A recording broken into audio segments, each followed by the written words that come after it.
Blog Talk Radio.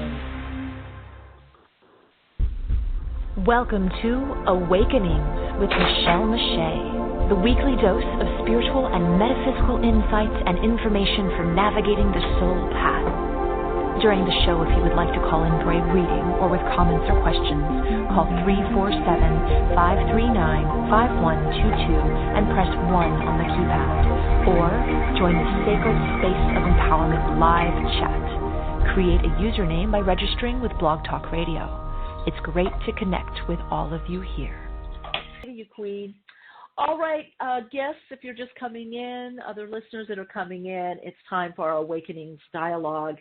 And we have with us today Garnet Schulhauser. I'm going to tell you a little bit about him.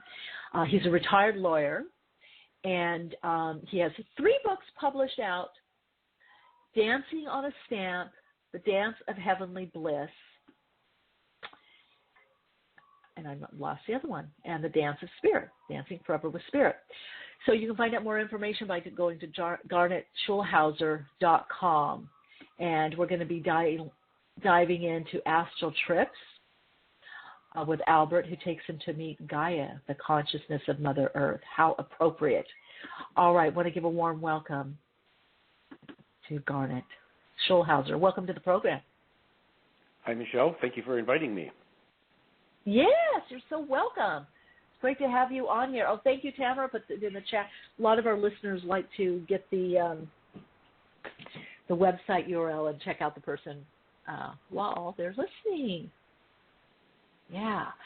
So let's just dive in. You have your 3 books, Dancing on a Stamp, Dancing Forever with Spirit, and The Dance of Heavenly Bliss. Boy, you've been busy. Tell us about your first awakening. It's quite an amazing story, how you got to doing this from being a lawyer. Absolutely. Well, it was back in... Yeah, please. Go ahead. Yes.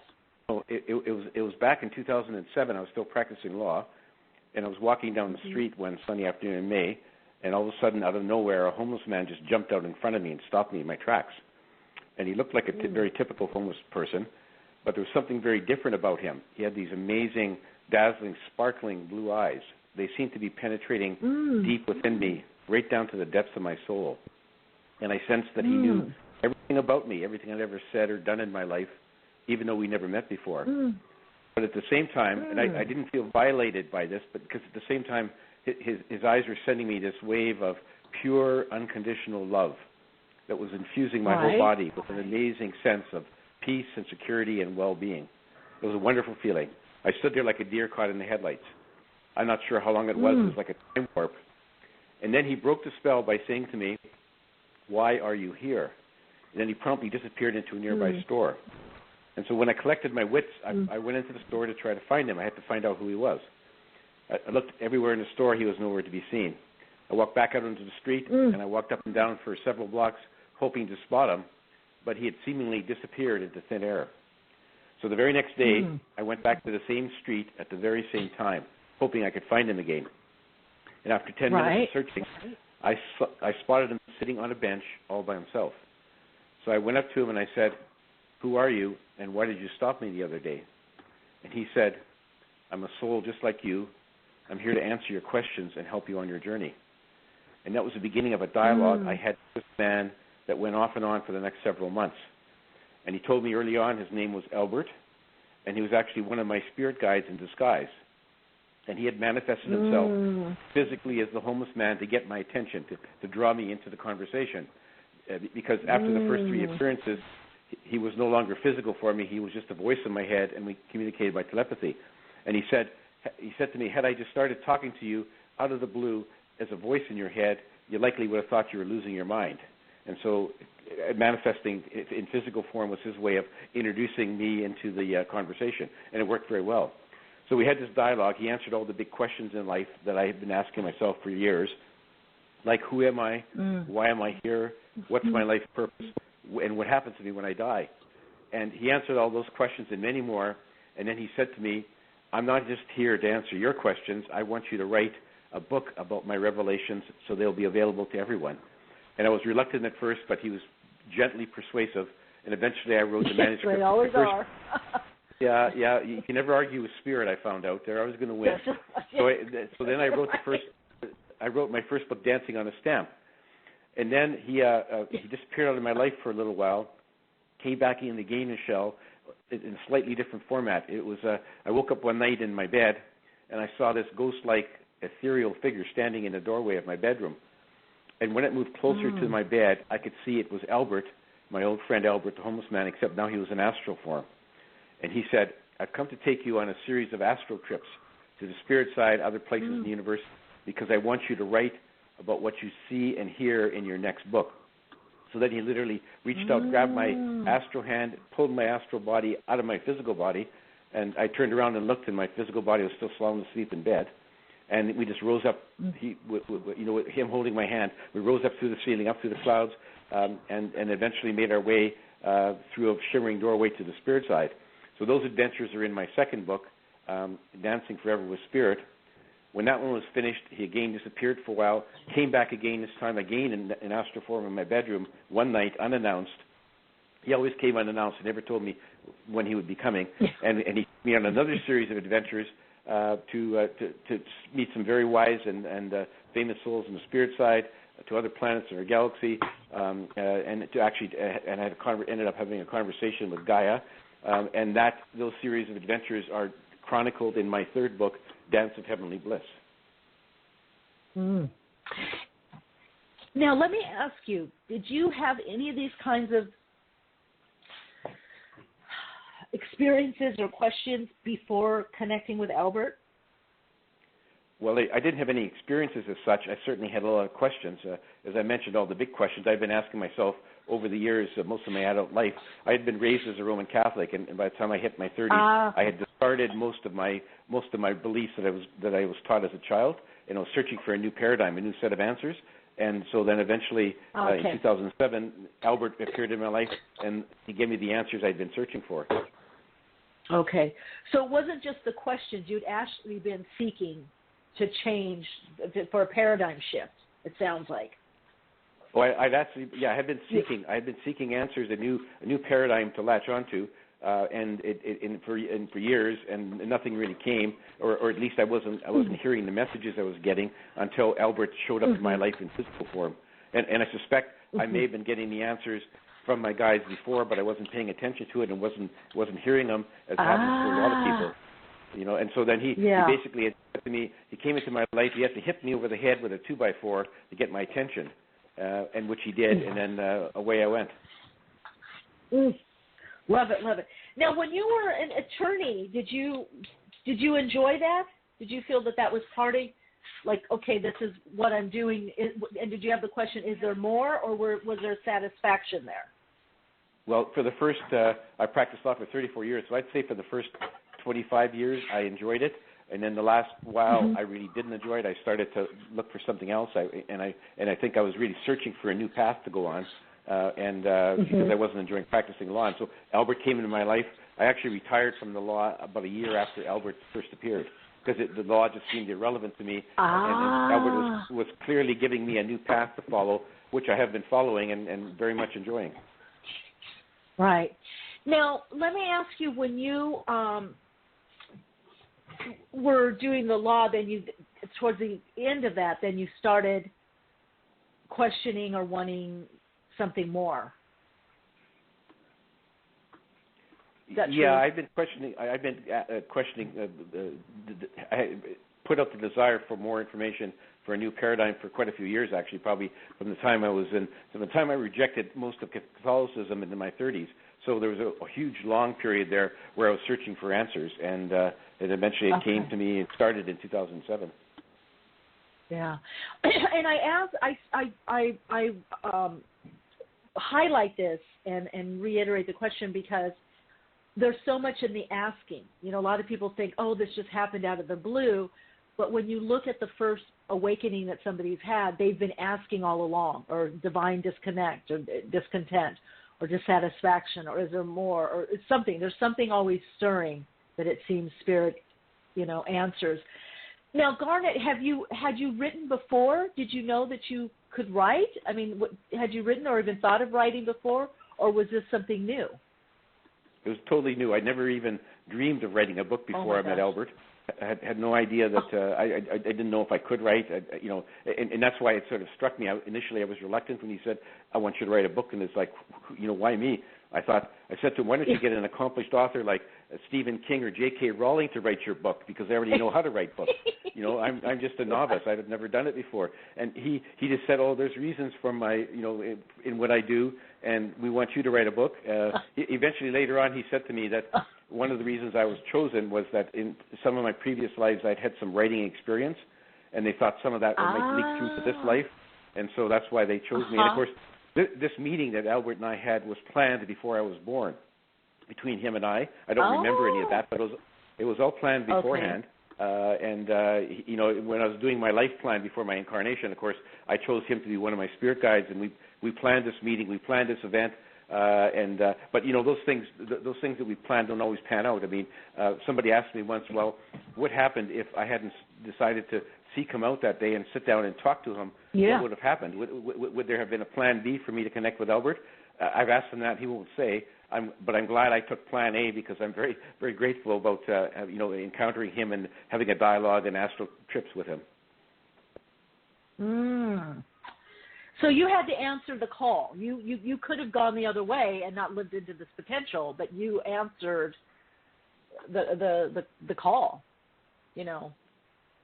I did, and it was I did, and I think part of the reason he appeared as a homeless person was a bit of a test for me, because prior to meeting him, I sort of looked with disdain at homeless people. I encountered them on the street all the time, and my usual thought as being a stiff-necked lawyer was that why don't you guys get a job and quit leaving on the street? That was sort of my attitude, and so it was a real challenge for me, because my first reaction was like, why am I talking to this homeless man? But then, because of his eyes and because of how the conversation developed, I soon realized he was very special. And so it could have happened that I could have just done a sidestep and gone around and never talked to him at all. Thankfully, I took the bait and I began the dialogue with him. Wow. Now, I do have a couple of questions. One thing I would like to know on your astral adventures, you also got some message. I want to talk about some of the messages that you've received. I think are so timely for where we are right now. Globally, actually. What were the messages or the message that you got from the Council of the Wise Ones? Well, the message there was basically, they said, look, your civilization, the human civilization on your planet, is at a very crucial point in its development. You've got very advanced technology, but your emotional and spiritual intelligence has not kept pace. And all too often, too many people on your planet let their negative emotions like fear, anger, hate, greed, get out of control and basically rule their lives. And that's why you have so much violence on your planet. You have wars, you have genocide, you have terrorist acts, murders, that all originates from negative emotions getting out of control, running amok. Yeah, and they said we have to change our ways. We have to learn to discard our negative emotions, embrace love and compassion, so that we can raise our vibrations, and eventually, if our vibrations are raised up high enough, we can ascend to Earth in a higher dimension. And they said, we have weapons of mass destruction that if unleashed, could destroy all life on our planet. And they don't want to see that happen. They want us to survive and get over this hurdle that we're facing right now, because they've watched other human civilizations in our past, rise up to great heights and then crash and burn, like Atlantis and Lemuria and a few other ones that we've never heard of. And so we're sort of at the same stage, very crucial. They were really, their message to me, and they've been blasting this message out to through all kinds of channels all over the world, increasingly so in the last 10, 15 years, is to say, look at guys, you got to change your ways, stifle your negative emotions, and embrace love and compassion. Otherwise, it could end very badly for you. It's so true. It's so interesting that was the message, because for so long people have been resisting, and even in, spirituality, new age, even new thought, handling the emotions. Everybody wants to do spiritual bypass, check out, and we have everything created from the astral plane, which corresponds to the emotional body, all this wounding, unhandled wounding, playing this out, you know, it's like, it's getting, you know, I can see why they're saying, hey, come on, wait, now you got to, let's do it. Otherwise, you know, I know no one ever started a war that had a healed emotional body. I mean, it's just, you know, all acting out of the wounding, right? No, that's very true. If you fully embrace love, there's no room for the anger, hate, and greed, and so on. It gets shuffled off to the side, and it's not a factor. And so that's really the key. If you are really fully embraced with love, you're not going to lash out and hurt other people physically or mentally. You're not going to start wars or do terrorist acts, and so that's where we need to go. Yeah. And we need, and to them they say, not only do we need to do that ourselves, we need to try to convince our fellow humans to follow that same path. And so that's what I'm trying to do through my books. That's what you're doing, Michele, through your radio show. And there's a bunch of people all over the world trying to do the same thing. And the pace of these messages has been picking up in the last number of years. Elbert said, he said, 40 years ago, I wouldn't have written my books, and if I did, no one would have read them, because there weren't that many people who were spiritually enlightened. But today, there's a whole lot more. And I think there's a movement, a shift coming, where people are really going to embrace the spiritual enlightenment that they're sending to us and try to change our ways. And I sincerely hope we can do it. Elbert is optimistic that we can actually make the change before we destroy ourselves. But we have to pull together and work hard. Yes, yes. And I think that's the climate of all this converging, so everything happening all at once, is that, you know, not living out of the wounding, wallowing in it, people just holding on and, you know, the fighting, because it's right, it will destroy us, you know. Did they have any idea? I mean, they said obviously connecting to love, which for some people it's hard when they're, you know, wounded. For some people aren't getting the help they need to move past their wounding. You know, they're choosing to live through it, you know. Well, part of the thing that helps people sort of connect more with love is to fully understand why we're here. A lot of people think when bad things happen to them, Michele, that it's God or some random act of the universe that's visiting a tragedy on them. The reality is, no, you chose your own life before you came here. You planned the major events, and then when you're here, you have free will to make actions and take decisions. So if you recognize that when a tragedy befalls you, that there's a lesson to be learned there. It's a learning experience, and that if you accept it in that fashion, instead of feeling like you're a victim, which you're not, then you can sort of move on with your journey. And in terms of embracing other people with love, if you recognize that the person walking down the street that you're meeting is a soul just like you, having its own human journey, then and that you're connected to that soul and you're all connected to the source, then it makes it easier for you to forgive them for their transgressions. I mean, if they step on your toes, you can say, well, I forgive you because I don't know what challenges you faced in this world so far. I don't know what you've planned for yourself. I don't know what you did in your past lives. I don't know what kind of karma you're trying to work out.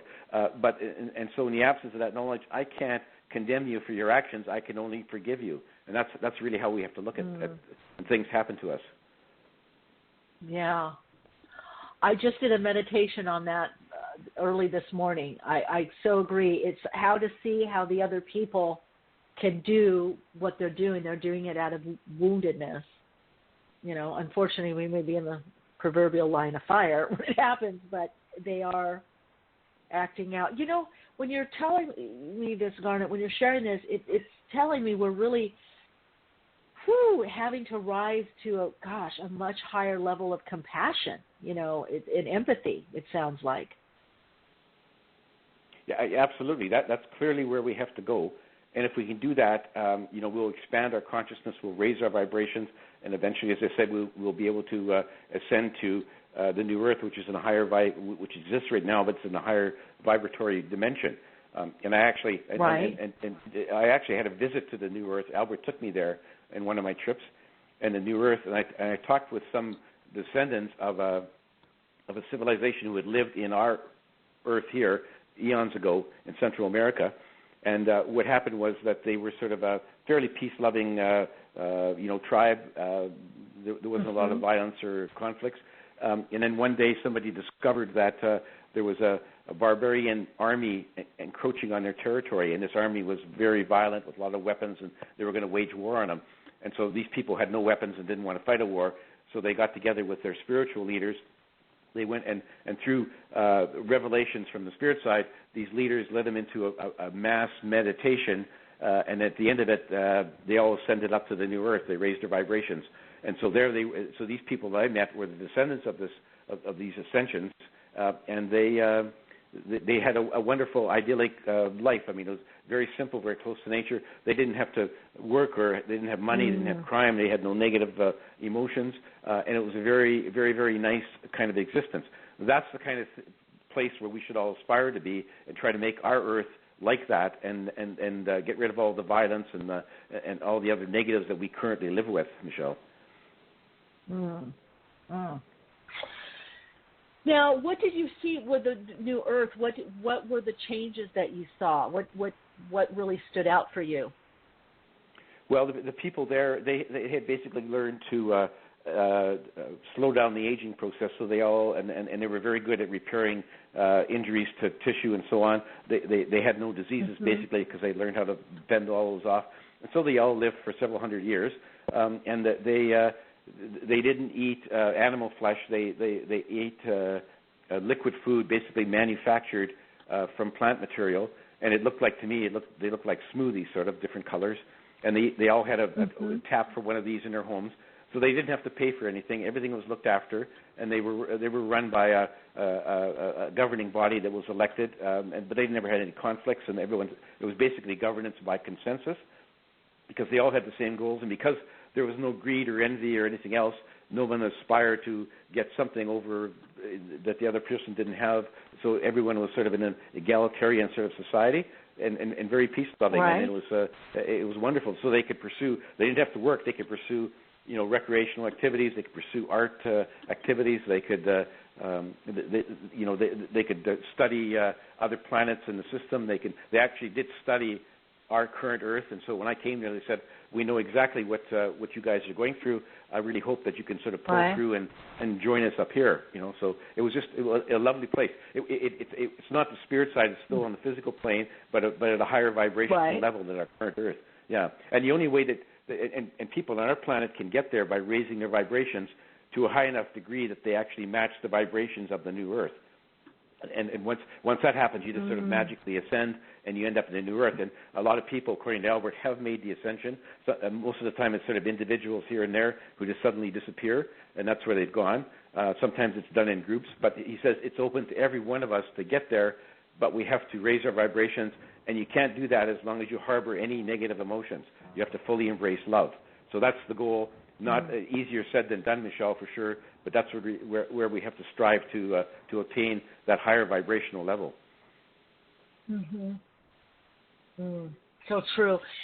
Now, Garnet, in your book, Dance of Heavenly Bliss, would you tell it to us a little bit about that? I know that Elbert introduced you to Gaia, connected with the consciousness of Mother Earth, and she gave you a message. So if you can, is the whole book based on that? If you could talk a little bit about the Dance of Heavenly Bliss as well as the message that she left for you to give to us. Yeah, the whole book isn't about Gaia. That's just one of my trips. That's what I wanted to know.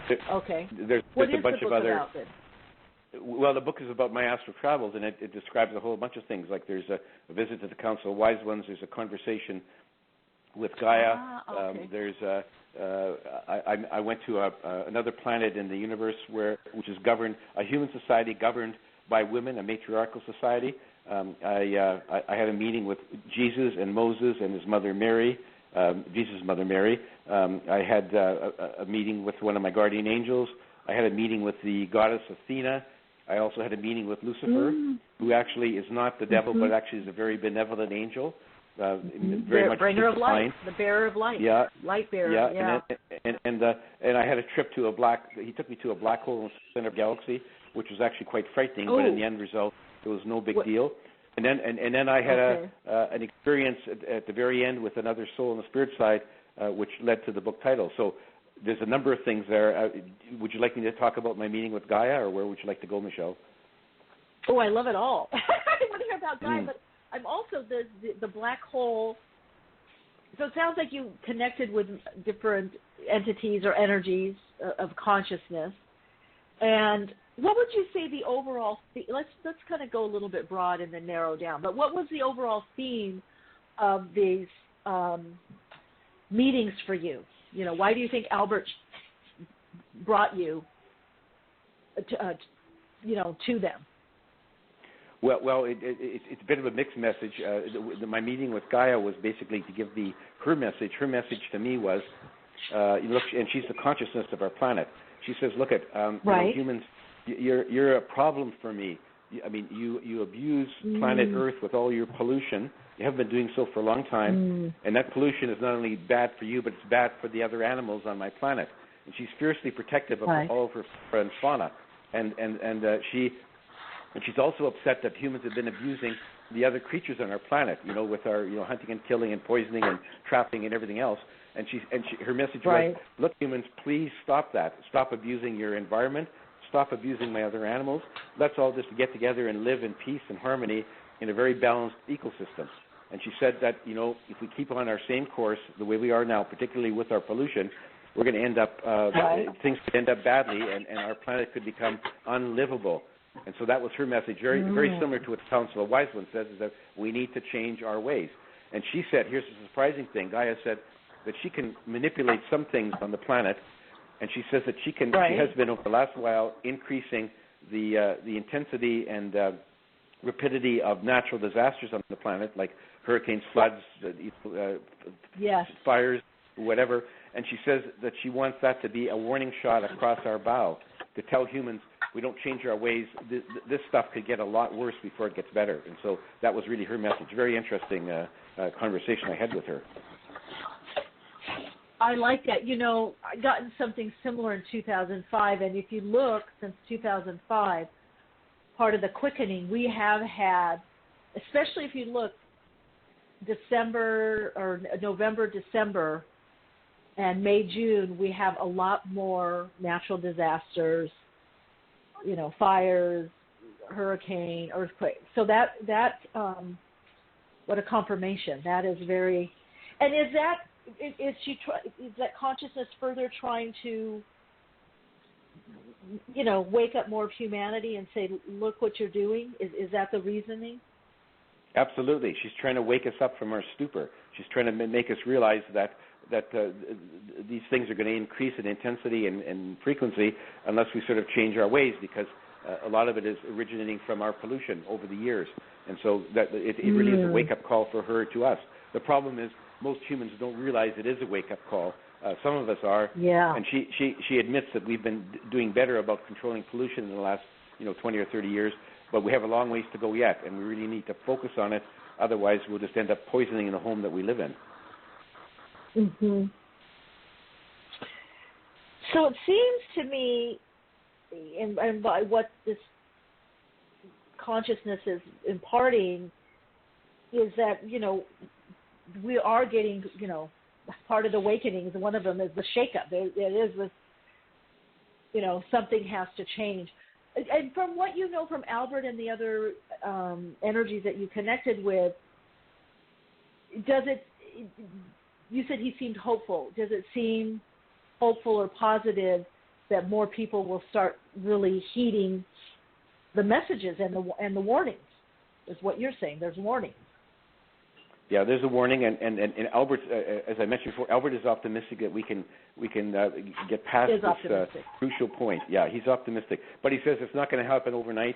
I mean, the good spirits and spirit side could just change it all for us, but that's not what life on Earth is about. We have to do it ourselves, and we need to have more people awaken, understand the problem, and then work to solve the problem. And so the people who are enlightened, like you and me, Michele, we have to spread the message to other people and try to get them on the right path as well.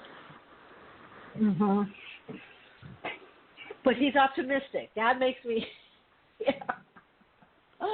yeah. Yeah, he is. He is optimistic that we can do it. But he wouldn't give me a time frame, and he didn't say it was like a slam dunk guaranteed thing.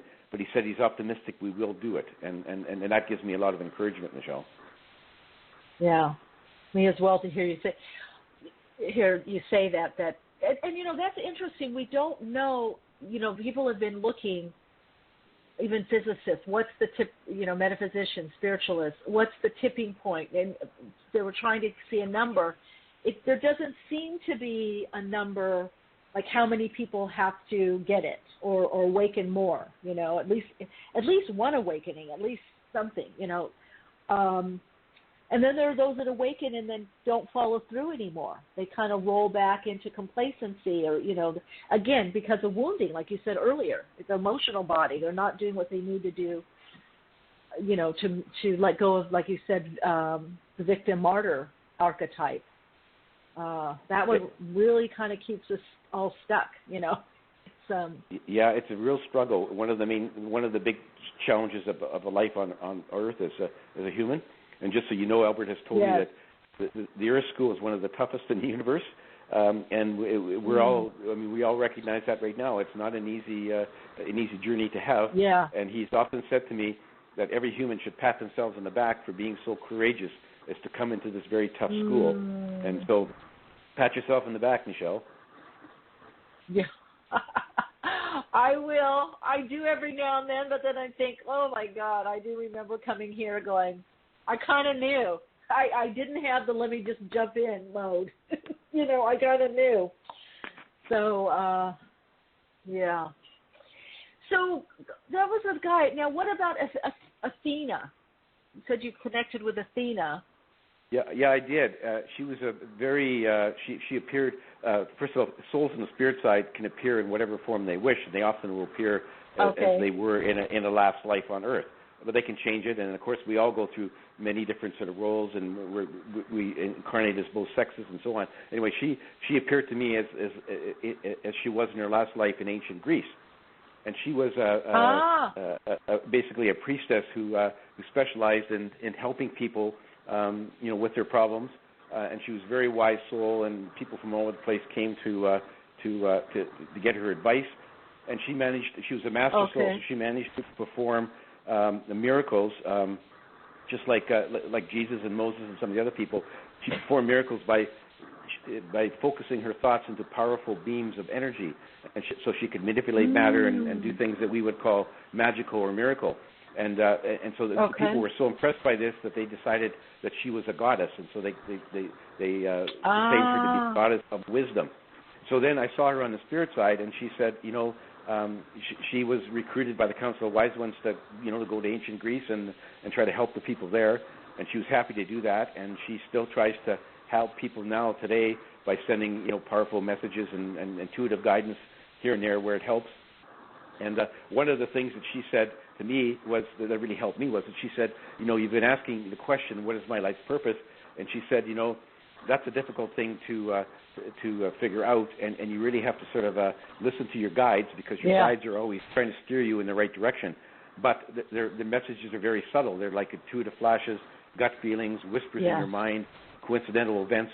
And a lot of times we miss it. We don't hear it, or if we hear it, we misunderstand it, don't know where it's coming from, and don't follow it.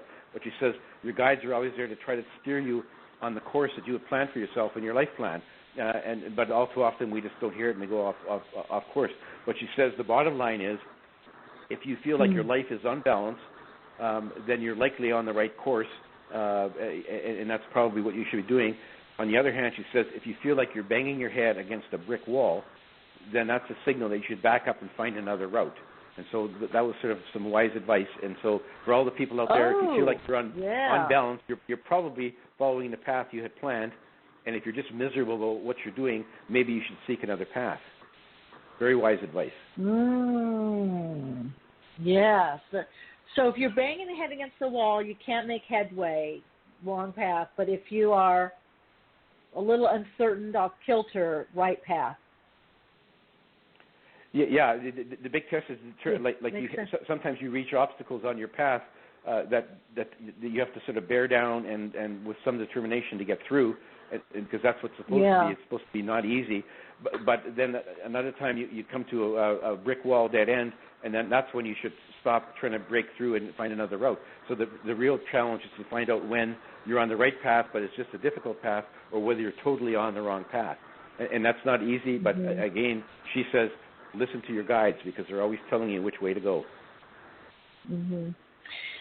But you know, that kind of really makes sense, because when we have that kind of disorientation or wonder, it's just the ego that's thinking that. So we are being guided.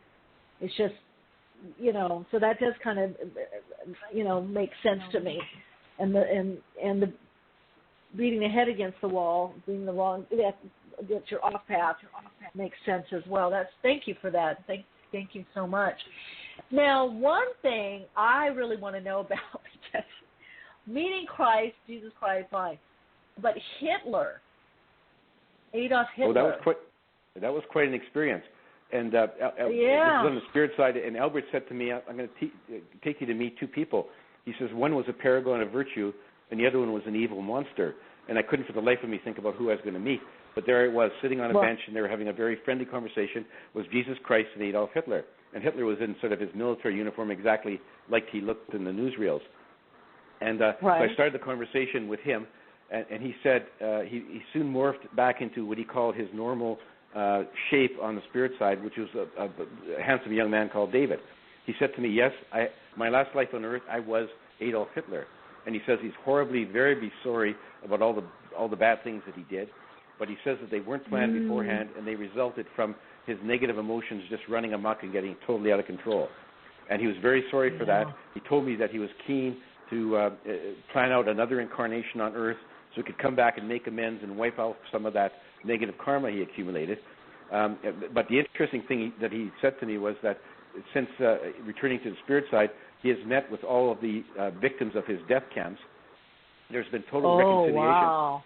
Because he says that on the spirit side, no matter what happens to you on Earth, there's nothing but unconditional love there.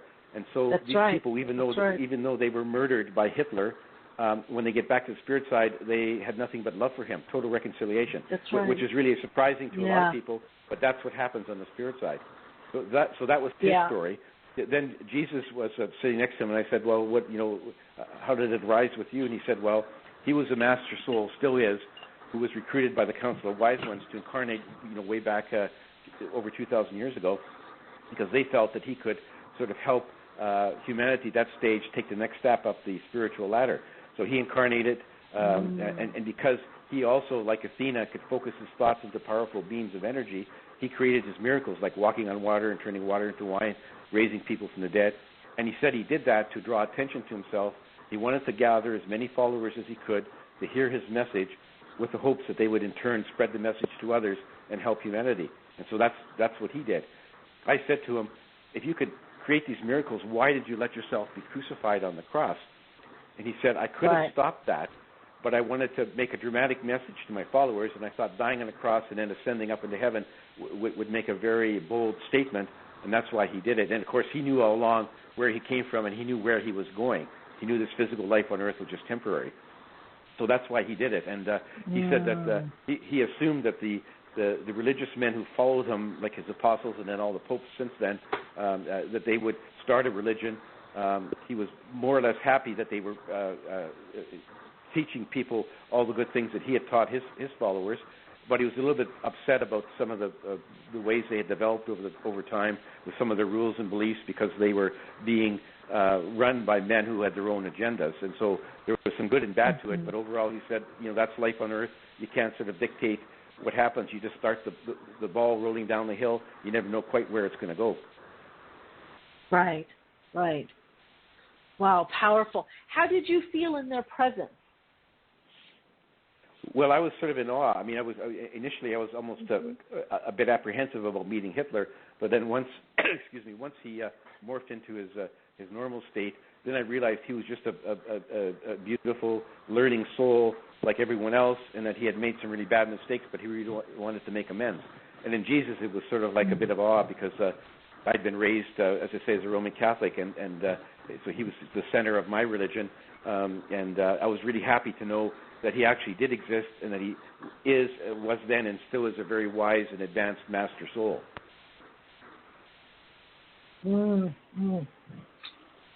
Very, very, very powerful. Very powerful. And one thing that you talk about in your book that I also feel is very powerful is the idea, which I agree, this whole, I don't know where the concept came from, and maybe you found out the devil, Satan. If you could speak to that a little bit, what Elbert had to say about this whole idea of Satan. Well, Elbert had told me early on that the devil did not exist, and hell does not exist. He says those things were just invented by religious leaders to control people through fear. And it's worked very well, actually, because it fills a lot of pews on, every Sunday. But he says, no, that's just a fiction. Everyone on every soul who's incarnated on earth, when they pass on, they're not judged by God, and there is no hell. Everyone goes back to the same place, which is the spirit side or heaven, whatever you want to call it. So he had told me this, and then one day he surprised me. We were on one of our trips on the spirit side. He says, I'm going to take you to meet Lucifer. And I says, well, how is that possible? Because he told me the devil doesn't exist. And he says, come, I'll show you. So I met with Lucifer, who is a very beautiful, wise, benevolent angel. And Lucifer says that he has been badly maligned over the years by humans who have equated him with the devil. Yeah. But he said things couldn't be further from the truth. He says, I'm very very closely with the source. I'm there to help people. And in fact, one of our main missions is trying to curtail evil actions and thoughts on our planet.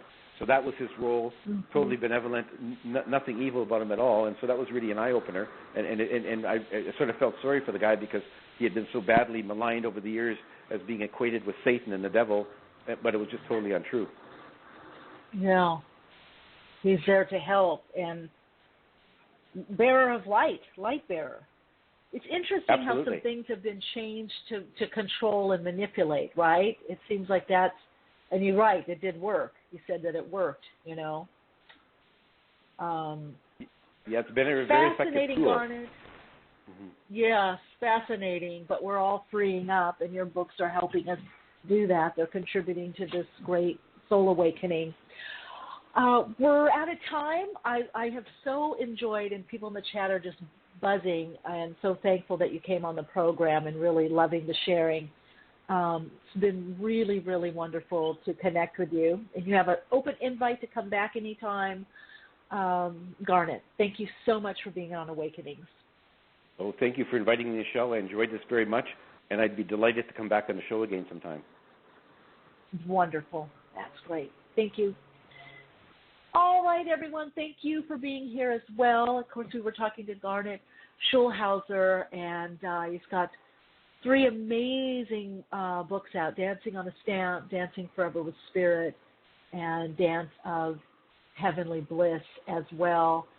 And, of course, you can go to him at garnetschulhauser.com. As always, the archive, if you want to re-listen, are available at all the podcast stations and, of course, iTunes especially as well.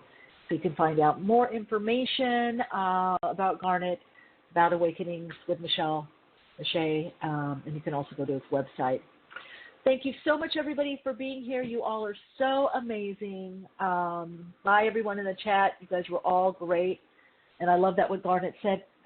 Pat yourself on the back. All of you should. Just, if there's ever a should, pat yourself on the back. It's not easy being here, and we get a lot of, trials. We got a lot to go through for our spiritual growth and more soul alignment and creating the new paradigm, the new earth, creating the new way of being. For all things Awakenings, if you have any guest suggestions or topic suggestions, or you want to email questions in, that email is awakeningspodcast@gmail.com. If you were waiting in the queue with your question or comment, or you wanted a reading, I'll be back here next week at 12 p.m. Pacific time. And so you can catch me back there or email me at awakeningspodcast@gmail.com. And, of course, as well as if you want to get on the email list or get the soul insights, that's also awakeningspodcast@gmail.com. Anyway, have a great, great day. Enjoy your day. And just remember to continue to shine your light, share your insight, and, of course, keep awake. Awakenings broadcasts every Wednesday, 12 p.m. Pacific Time. Archive shows are available on iTunes. For continued Awaken conversation and insights, join the Awakenings group on Facebook and visit Michelle's blog at soulinsightsforspiritledliving.com. That's Soul Insights, the number 4, spiritledliving.com.